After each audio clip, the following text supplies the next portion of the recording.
मैं हूं योगेंद्र, आप देख रहे हैं खास खबर। खास खबर में हम बात करेंगे देश के सर्वोच्च पद के चुनाव की। राष्ट्रपति का चुनाव 18 जुलाई को मतदान होगा और उसके बाद तस्वीर साफ होगी।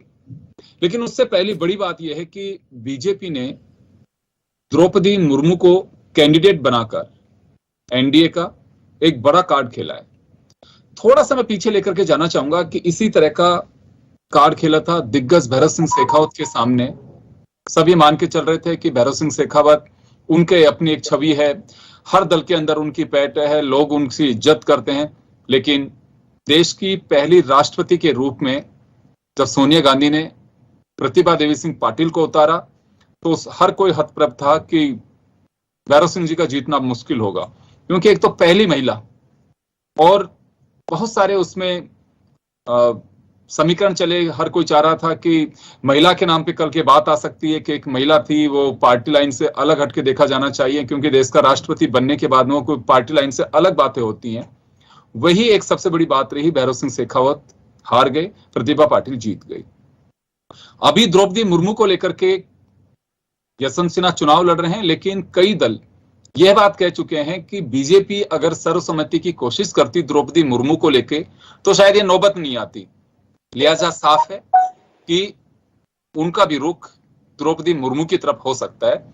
शिवसेना जो एक अब तक के इतिहास में सबसे बड़े एक कड़वे घूंट पी और जो एक ऐसे सच का सामना करना पड़ा जिसमें उद्धव ठाकरे को सत्ता छोड़नी पड़ी, ये एक ऐसी घड़ी शिवसेना के लिए है। लेकिन 3 से 1 हफ्ता के अंदर ही उन्होंने अपना विचार बदला और कहा कि मुर्मू के साथ रहेंगे। देश की पहली आदिवासी महिला राष्ट्रपति बन रही है। तो चले, वरिष्ठ पत्रकार हमारे साथ इस वक्त जुड़े हैं। महेश शर्मा साहब हमारे साथ में हैं, श्याम सुंदर शर्मा साहब जुड़े हैं और हमारे साथ प्रमोद वशिष्ठ जी जुड़े हुए हैं। सभी का स्वागत है। मैं महेश जी आपके पास आना चाहूंगा। बीजेपी, देखिए, ये रणनीति और राजनीति है। हर कोई नफा नुकसान आगे पीछे सब कुछ देख के चलता है। देश में बहुत सारे ऐसी बेल्ट और जिले हैं जहां आज भी आदिवासी मतदाता हैं। एक बड़ा मैसेज देने की कोशिश की। पहला मैसेज सोनिया गांधी ने दिया कि एक महिला राष्ट्रपति बना करके, और अब बीजेपी ने पहली मर्तबा कोई आदिवासी महिला राष्ट्रपति बनने जा रही हैं। अगर वो जीतती हैं तो एक लगता है आपको कि एक ट्रम्प कार्ड खेला है बीजेपी ने? इसमें कोई दो राय नहीं है कि उन्होंने बीजेपी ने ट्रम्प कार्ड खेला है। और साथ ही अब स्थिति ये हो रही है कि जैसे ये यूनिक उदाहरण दिया कि पहली महिला, और पहली वो भी आदिवासी महिला पहली बार इस पद पर खड़ी की गई है। आप ये मतलब पिछले अगर चुनाव की अगर बात करें इनसे पहले, तो पिछला जो अभी मौजूदा जो राष्ट्रपति है वो एससी वर्ग से आता है। तो बीजेपी ये मैसेज देने की कोशिश कर रही है कि हम सबका साथ सबका विकास, जिसको ध्यान में रखते हुए उन्होंने इस कार्ड को खेला है। और जो विपक्ष एक संगठित होकर के शरद पवार के नेतृत्व में जिस तरह से अपना कैंडिडेट जो यशवंत सिन्हा को बनाया था, तो उन्होंने भी अपना कार्ड खेला था कि बीजेपी में ये यशवंत सिन्हा के जो भी समर्थक होंगे वो भी मतलब क्या कहते हैं इनको वोट दे सकते हैं, क्योंकि यशवंत सिन्हा भी मतलब क्या कहते हैं एक अच्छे कद्दावर नेता है और मतलब क्या कहता है ना इस पद के लिए वो भी एक अच्छे उम्मीदवार है। लेकिन जिस तरह से राजनीतिक समीकरण जो बदल रहे हैं उसमें सब दल जो है वो एक आदिवासी वाले मामले पे, और खासकर ऐसे समय जब 3 प्रदेशों में, जो खासकर मध्य प्रदेश, आपके गुजरात और तीसरा ये राजस्थान, इसके जो आदिवासी बेल्ट जो है वो एक अलग से राज्य की भी मांग कर, इस स्थिति में तो एक ये इस बात को देख के, और जिस तरह से झारखंड में आदिवासी जो समाज की जो एक हेमंत सोरेन की जो सरकार है वो आदिवासियों के मूवमेंट से ही खड़ी हुई है और वो अपनी सत्ता में है। तो कहीं न कहीं महिला का कार्ड खेलना, आदिवासी का कार्ड खेलना, ये ऐसा ट्रम्प कार्ड है जिसकी वजह से बीजेपी अपने कैंडिडेट को और अपने कैंडिडेट को जिता के लाएगी। और इसमें कोई जी। दो राय नहीं है, ऐसा माना जा रहा है। हम्म। और जो शिवसेना जहां दो गुट हो गए, और दो गुट में से भी जब अब सत्ता में जो गुट है शिंदे के नेतृत्व में, वो पूरी तरह से आपके जो वहां अघाड़ी गठबंधन है एक तरह से टूटने के कगार पे आ गया है। उसका भी मतलब उसमें आपने शिवसेना वाला जो है वो गुट के वो लोग भी जो उद्धव ठाकरे के हाँ नेतृत्व में जो है, वो शिवसेना के जो भी जितने भी समर्थक है उन्होंने भी ये कह दिया वे हम मुर्मू को ही करेंगे। सब मैं वापस आ रहा हूं महेश जी, वापस लौटूंगा, प्रमोद वशिष्ठ साहब के पास में जाना चाहूंगा, लेकिन इससे पहले मैं एक बात जरूर कहना चाहूंगा। द्रौपदी मुर्मू के प्रत्याशी तय होने के बाद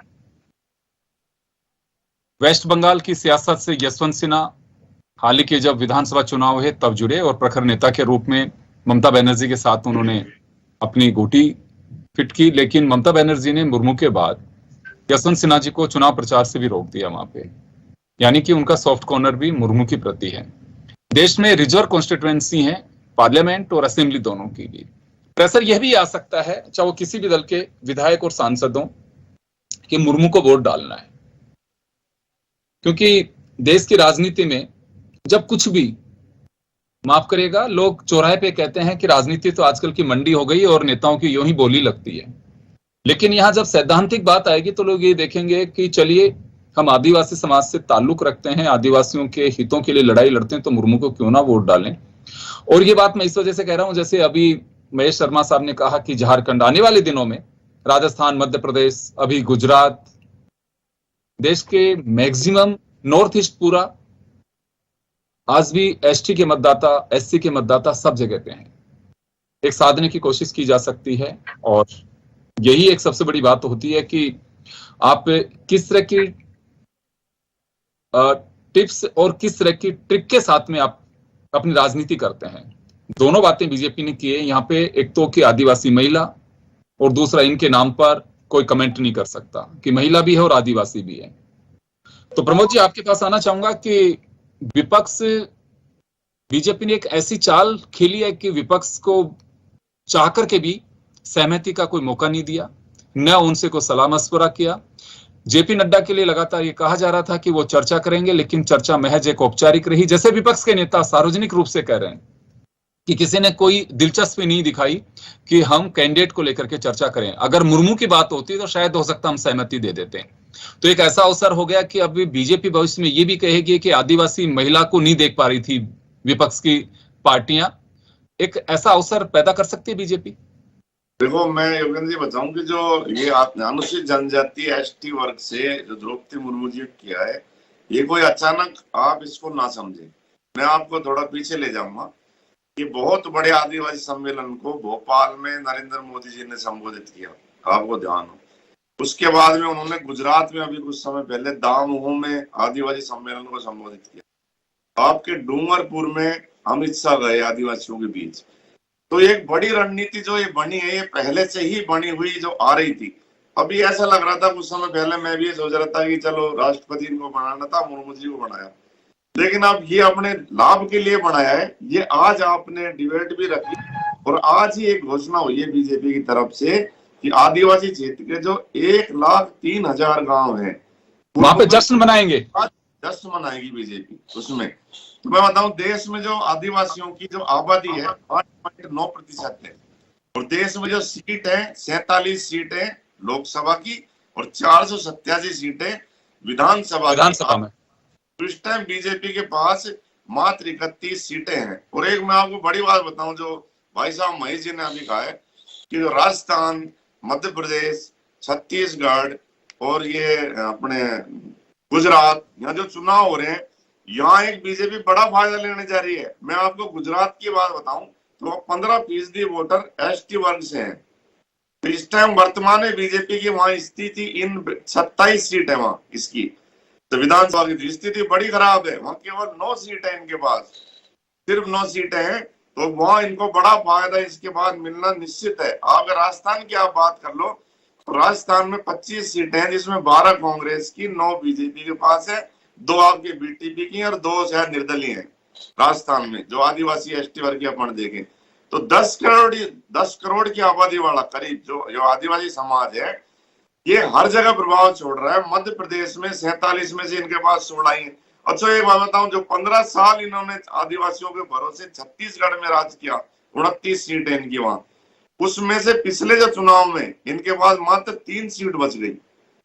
तो आप ये झारखंड की भी आप बात कर लो, वहां 28 में से 3 ही बच गई, क्योंकि वहां भी अच्छा इनका प्रभाव था पहले। लेकिन पिछले चुनाव में इनको, क्योंकि आदिवासी समाज भी बार बार मांग करता आ रहा है राष्ट्रपति के लिए, तो ये जो इन्होंने कार्ड खेल के, नहीं कार्ड ही नहीं खेला, ये एक बहुत ही बड़ा मैसेज एसटी वर्ग में इन्होंने दिया है।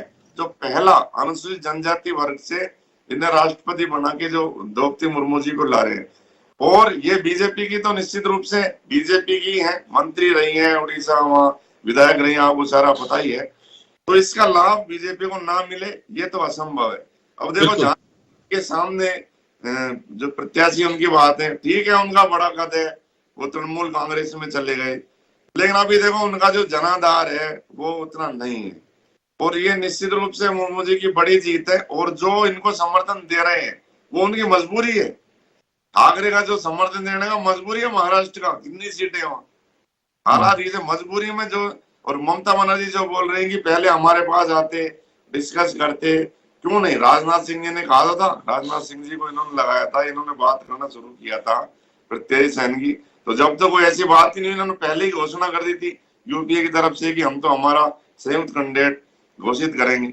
लेकिन जब इन्होंने कार्ड सामने आया बीजेपी का, तो सारे विपक्षी दलों को हवा निकल गई, क्योंकि वास्तव में ये मोदी जी ने एक बड़ी चीज खेली है, जो अभी आपको बताया। अब सारे जो आने वाले चुनाव है, जो अगले नवंबर तक हो रहे हैं, अगले साल, इस साल जो गुजरात के हो रहे हैं, अगले साल नवंबर तक राजस्थान, मध्य प्रदेश, छत्तीसगढ़ के हो रहे हैं, जो मैंने आपको सारे आंकड़े बताए।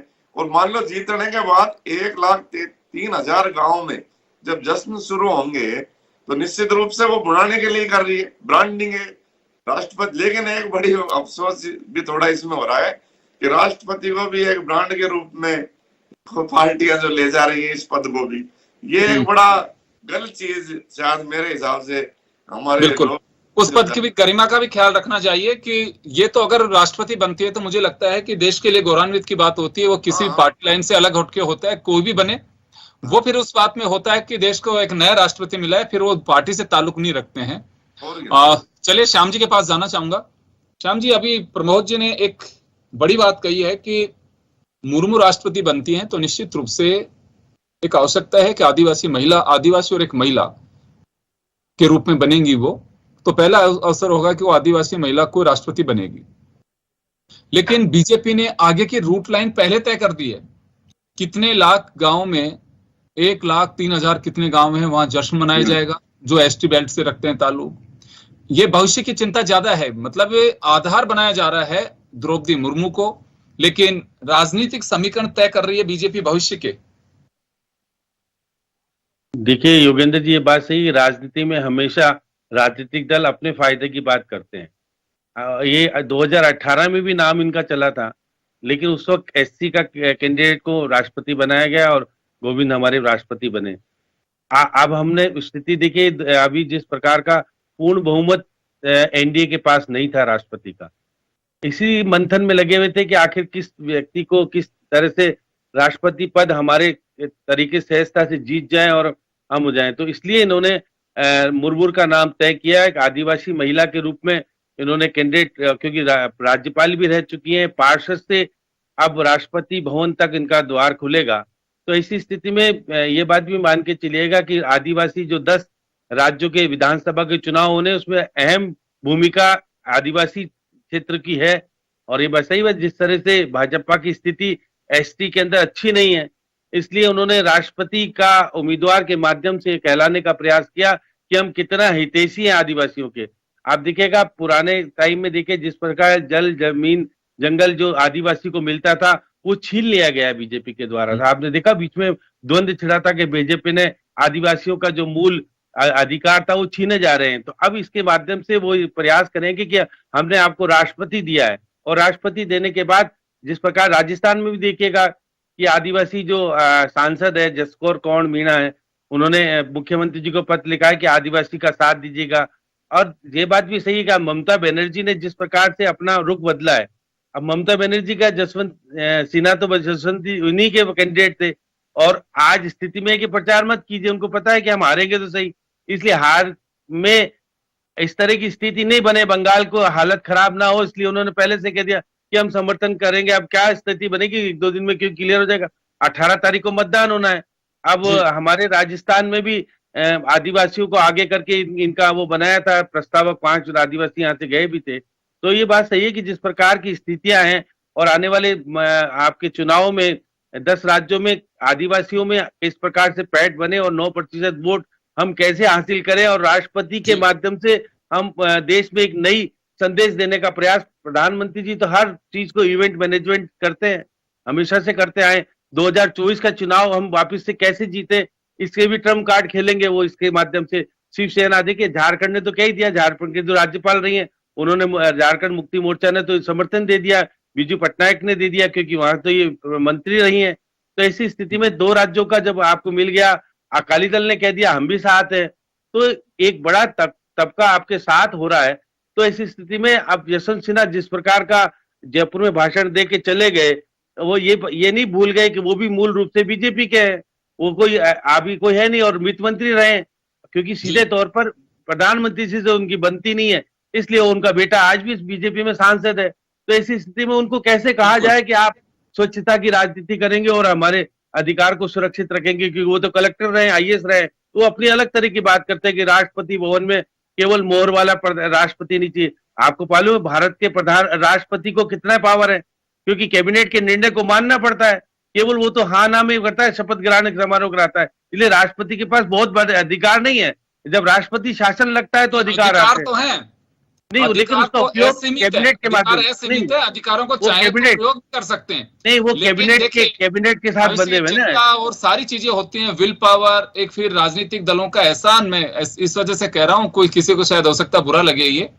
राजनीतिक दलों का आज के दिन में एक पॉलिटिकल कार्डर जिस तरह का हो गया, उसमें एक एहसान माना जाता है कि चलिए मेरे को यहाँ तक आपने सुशोभित किया, ये बहुत बड़ी बात है। ये महेश जी आपके पास आना चाहूंगा। नहीं योगेंद्र जी, मैं कहना चाह रहा था कि कैबिनेट के निर्णय का अनुपालना कराने वाला राष्ट्रपति होता है, राष्ट्रपति के पास इंडिविजुअल अधिकार कुछ है नहीं, राष्ट्रपति शासन हो जाए उसके बाद तो होता है, लेकिन वो बिल को लौटा सकता है, ये कर सकता है, उसके पास फिर वापिस से भेजा जाएगा तो वो मानना पड़ेगा। इसलिए राष्ट्रपति के पास जिस तरह के अधिकार अमेरिका में उस तरह से हमारे यहाँ नहीं है, ये तो मान के चलिएगा। लेकिन जिस प्रकार का आदिवासी महिला राष्ट्रपति बनती है तो निश्चित रूप से वो उनके दरवाजे खुलेंगे, और आदिवासी तो जिस प्रकार से जश्न मनाने की बात हो रही है, तो 2024 का चुनाव और 10 राज्यों में चुनाव जीतने का एक मूल मंत्र दे दिया है प्रधानमंत्री जी ने।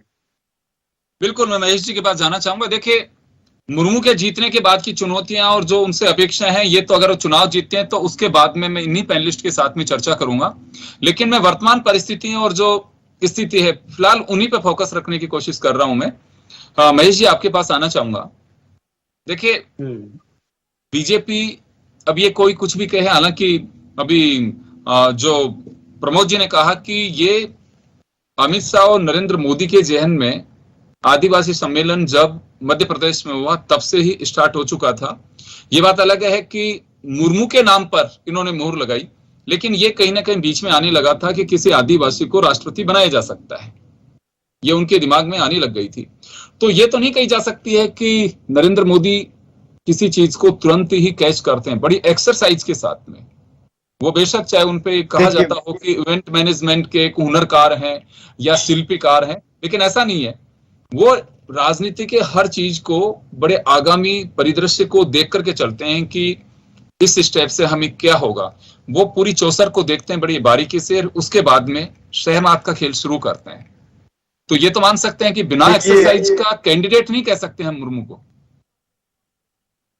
मैं यही बात कह रहा था कि जो आपने देखा होगा कि नरेंद्र मोदी जी ने 1 महीने या 1.5 महीने पहले एक बात कही थी बीजेपी के अधिवेशन में कि आपको 25 साल का खाका तैयार करना है, रणनीति 25 साल आगे की तैयार करना। तो इन चीजों के लिए ये जरूरी है, क्योंकि अभी तक भाजपा के ऊपर एक ये चीज लगी, एक ठप्पा लगा हुआ है कि वो हिंदुत्व की बात करती है, एक चीज। दूसरा, ये कि ये शहरों की पार्टी है, शहरी पार्टी है, दो चीज।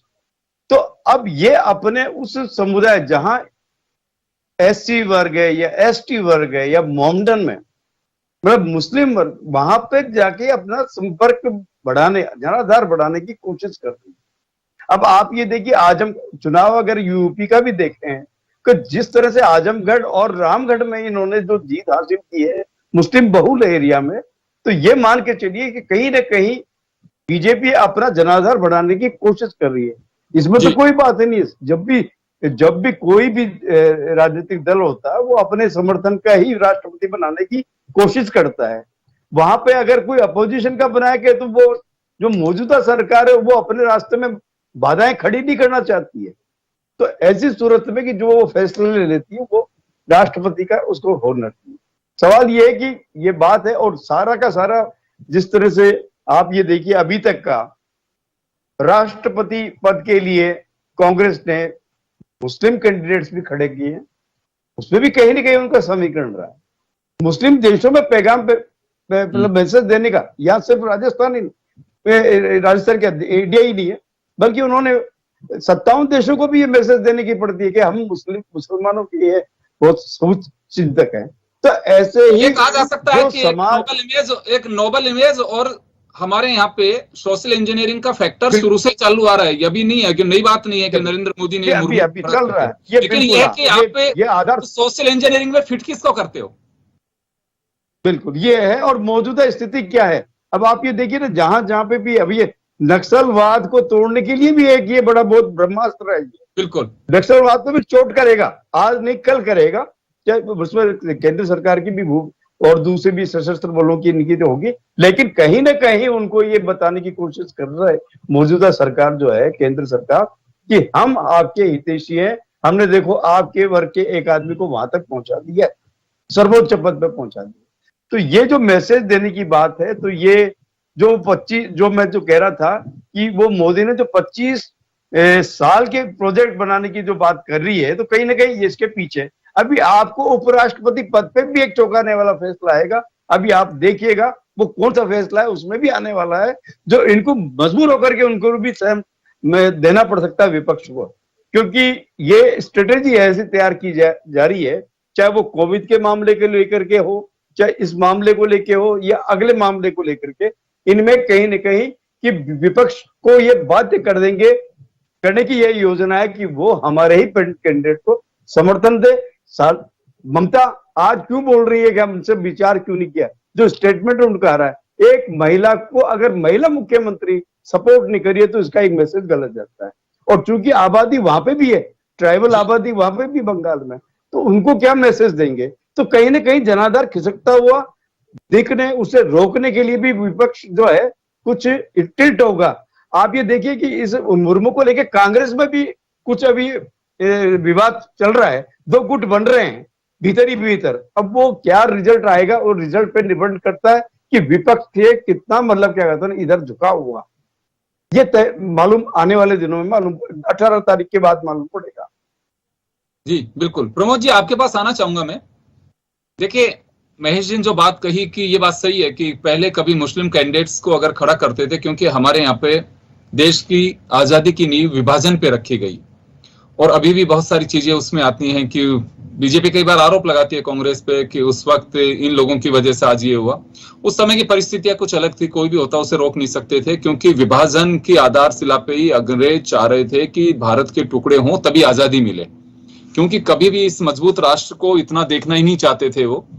खैर जो भी हुआ हो, सोशल इंजीनियरिंग की मैं बात कर रहा हूँ। मुस्लिम कैंडिडेट्स उतार करके कांग्रेस ने एक अपनी नोबल इमेज बनाने की कोशिश की, तो अभी भी जो कैंडिडेट है हिस्सा तो उसी का है कि एक सोशल इंजीनियरिंग को लेकर के कि देखिए हर पार्टी, और अगर कोई बीजेपी पे ये आरोप भी लगाता है कि महज वोट साधने के लिए देश के सर्वोच्च पद को भी इन्होंने उसी दृष्टि से देखा, तो इसमें क्या गुनाह है? सबने आज तक यही देखा। नहीं, बिल्कुल आपने ये बात सही कही कि सबने यही देखा, चाहे भला ही शंकर दयाल जी शर्मा जी को बनाया हो या कांग्रेस का जो चला आ रहा है।